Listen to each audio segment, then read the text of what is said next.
This is Geometry, Unit 7. We're going to work with some word problems and right triangles. For this particular one, we're building a ramp for a train, and we need to find the length of BC. BC is the total length of the hypotenuse. So I would suggest perhaps you can redraw this. We have plenty of room. We have our C and the B. What we know for sure is our 14 and 9 is 23. And we're trying to figure out the total length of the hypotenuse. The 23 is considered the adjacent side because it's next to it. The X is across from the 90. That's considered your hypotenuse. So if we're going to use SOHCAHTOA to help us determine which trig function to use, adjacent in hypotenuse is not the sine. That's opposite in hypotenuse. Adjacent in hypotenuse is the cosine. Now it's the cosine of the angle, and our angle is 20 degrees. So we always put the angle next to sine, cosine, or tangent. And that has to equal your fraction. Your fraction for cosine is adjacent over hypotenuse, which in this case is the 23 over, you could write BC if you want. That might be best, actually. Don't use X, because then X gets confusing. So BC, I suggested to you to put a 1 underneath the cosine now, so you can know exactly what you're multiplying. The algebra gets a bit tricky. So if you put a 1 underneath and just do your proportion, you have BC times the cosine of 20 is going to equal 1 times 23. Now if you want BC by itself, you've got to divide by that cosine of 20. So now we're trying to get our BC solved for. So BC is going to be 23 divided by the cosine of 20. Well, when you're using your graphing calculator, the first thing you need to do is go to mode. You have to go to mode to be sure you're in degree mode. If you're not sure what mode you're in, a good test is to do sine of 30. Sine of 30, if it gives you 0.5, then you know exactly you're in degree mode. You're actually taking the degree of the value rather than a radian, which is a different type of measure. Well, we're going to do 23 divided by the cosine of 20. 23 divided by the cosine of 20. And that's going to give us BC as 2448. 2448.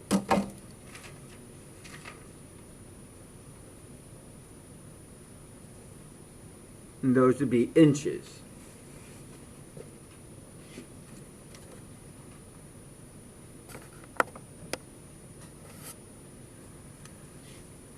Next, they ask us to solve for AC.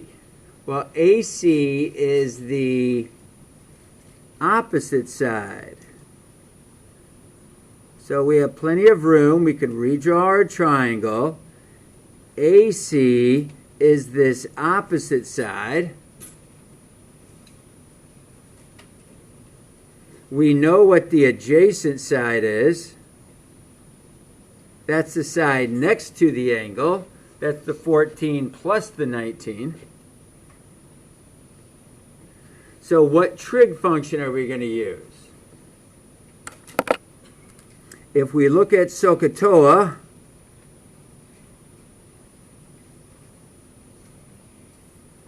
SOHCAHTOA requires the opposite That's a thumbs up, but it requires a hypotenuse, and we don't have the hypotenuse.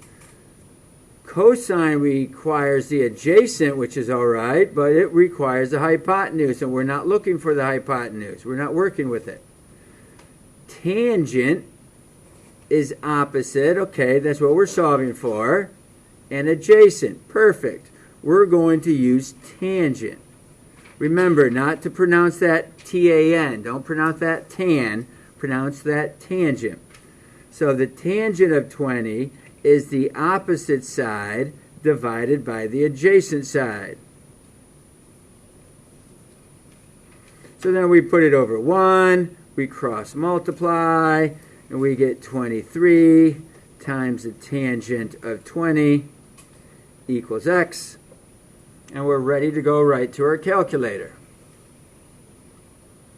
Since we're in degree mode, I can use 23 times the tangent of 20. And that gives me 8.37. Now, I labeled x here, but it is AC. However you want to do that. It's 8.37. These are inches. And that's the value of AC. So we know exactly which question that answers. When we use x, we don't really know what side x is going to represent when we're trying to answer these questions here. So it's always good to use the letters. Then the last one is ED. Well, ED is the short supportive bar in the middle. Well, we still have a right triangle. It's not quite as big. It's 20 degrees still. But ED is this side that we're looking for. That's still considered the opposite. And I know that 9 is my adjacent side. So, of course, I'm going to use tangent again of 20 to equal the opposite over adjacent. So when I'm going to solve for this, I'm going to place it over 1. I'm going to cross multiply. And 9 times the tangent of 20 equals ED. Now, do I need to divide by anything? No, because my variable, or my side ED,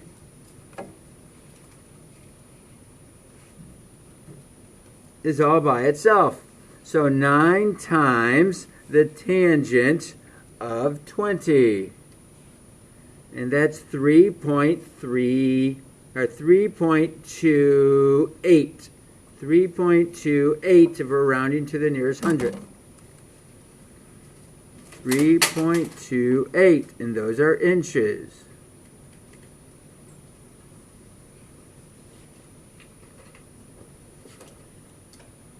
So the first thing you need to be able to do is identify what sides are we working with.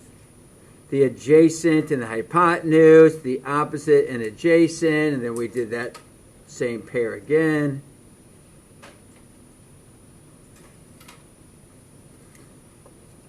Then that helps you identify which trig function you're using, and then you can use the algebra to solve the proportion.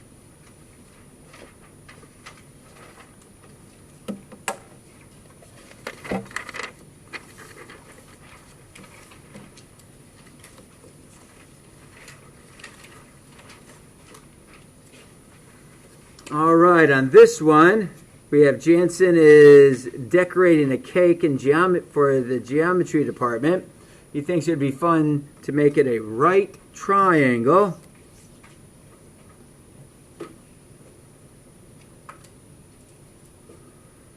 With an acute angle of 38 and a short leg of 12. How long are the other two sides? So this would be like side X, and this would be like side Y. This is the long leg. So opposite would be over here. Adjacent would be next to the angle. So we're going to use tangent of 38 to equal 12 divided by x.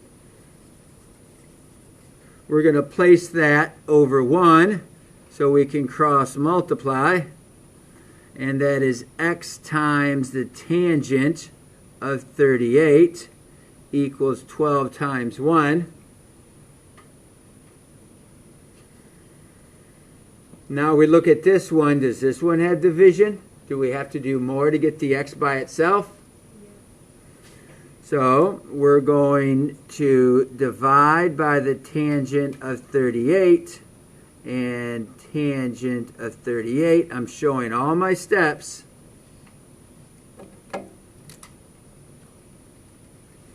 So I have 12 divided by tangent of 38, as long as you're in the correct mode, and you'll see that that is 15.36. 15.36. X is a leg. X is part of the perpendicular sides. It's the long leg. 15, almost looks like it's 75. 15.36.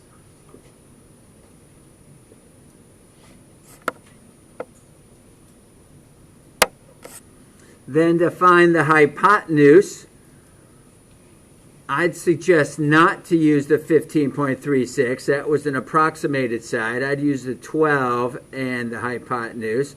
So that's opposite hypotenuse. So thinking about SOHCAHTOA, that tells us that we're going to use sine of 38 equals the opposite over the hypotenuse. Put that over 1 and cross multiply. Y sine of 38 equals 12. And we divide just like before, because we want to get the y by itself. So y is going to equal 12 divided by the sine of 38. 12 divided by the sine of 38. Got to type it in correctly. We got 19.49. That's the hypotenuse. The hypotenuse is going to be longer than all the other sides. And this is what we have. So those are our two missing sides, apparently. Now we're also looking for the missing angle. Well, to find the missing angle, we know that we have 180 degrees possible. One of the angles is 90. So the two acute angles must add up to 90. So if I subtract 30 from that also, I can figure out that that is 52. 52 degrees is our missing angle.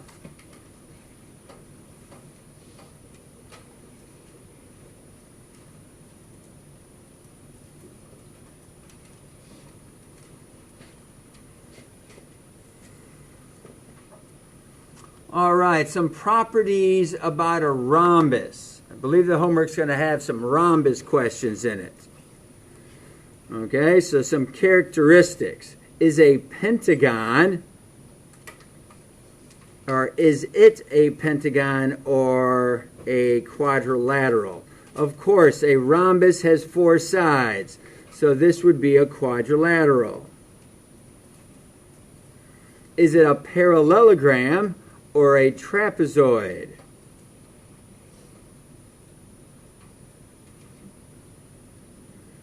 A rhombus is one of the types of special parallelograms.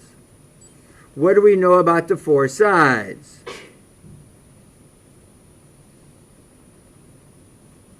All 4 sides of a rhombus are congruent to each other.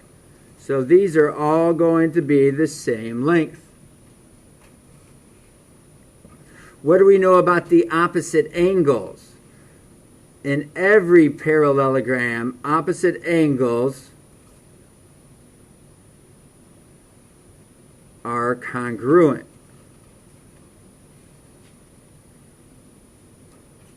What do we know about all four angles? They're going to add up to 360 degrees.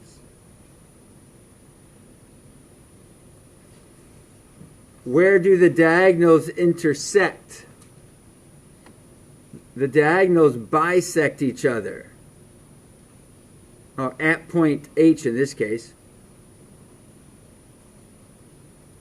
Point H. What do the how do the diagonals intersect? What do they form? Right angles. They are perpendicular to each other. And what does the angle do to, or diagonal do to the angle? When the diagonal comes down, it bisects this angle exactly in half. That only happens in something called a rhombus. A square is a type of rhombus, so it happens there too.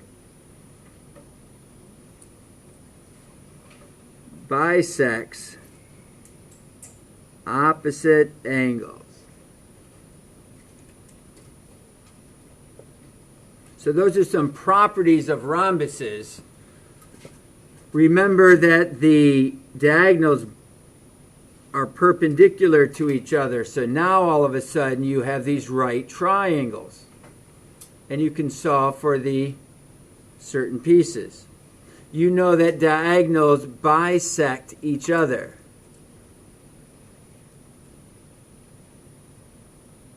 So that would be a true property also.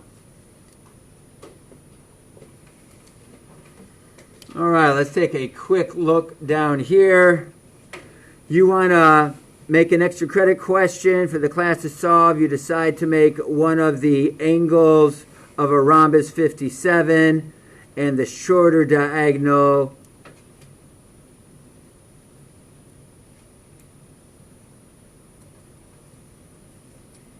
(14). So the shorter diagonal is 14. And the smaller angle is going to be 57. How long will each side of the rhombus be? So if we draw this in here, we have this triangle that is this portion of it. We know that that triangle is going to have a right angle in it because diagonals are perpendicular. The diagonal gets bisected, so it's going to be 7. 57,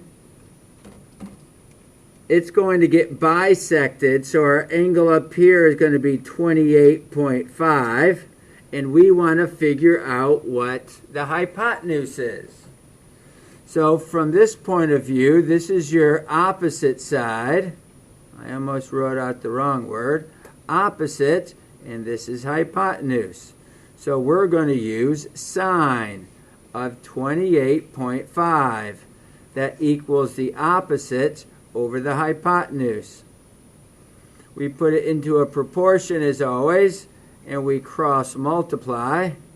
We bring the x up to the sine of 28.5, and then we divide.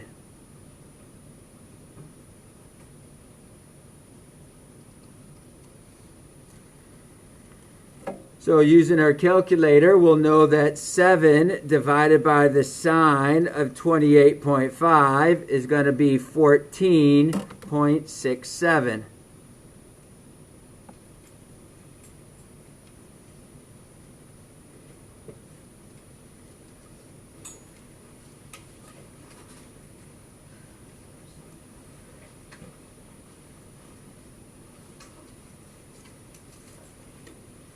And then for this last one, it looks like two different questions that they have going on.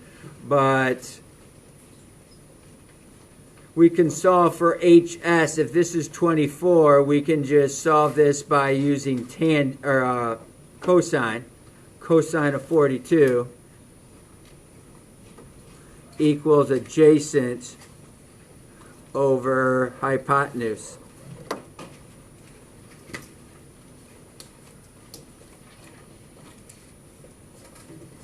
Multiply by the 24,